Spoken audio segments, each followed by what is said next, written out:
Babajnë tim nuk e ka vrarë ushtëria shërimtare e Kosovës. Ka qenë deputet i Partisë Socialiste të Serbisë. Babam s'ka qenë kur deputet i Partisë Socialiste të Serbisë. Që ka qenë punëtor i UDB-s.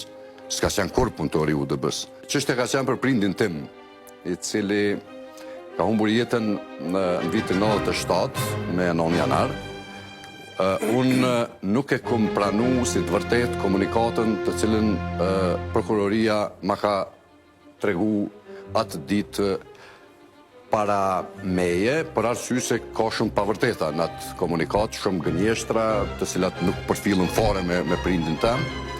Dhe natyrisht unë kam dilemat e mia në këtë koncept dhe këtë kom thonë atyre që babajnë tim nuk e ka vrarë ushtëria shërimtare e Kosovës, për arsye se në rrjedhshmërinë e situatës të cilës ai humb jetën, kanë qenë disa gjëra të cilat kanë ndodhur më herët dhe për cilat ne si familje kemi hulumtuar dhe jemi angazhuar në mënyrë maksimale dhe në këtë koncept pastaj ka pasur edhe etiketime të ndryshme. Këto po e them për herë të parë në opinion. Unë kam qenë edhe në emision t'juaj disa herë.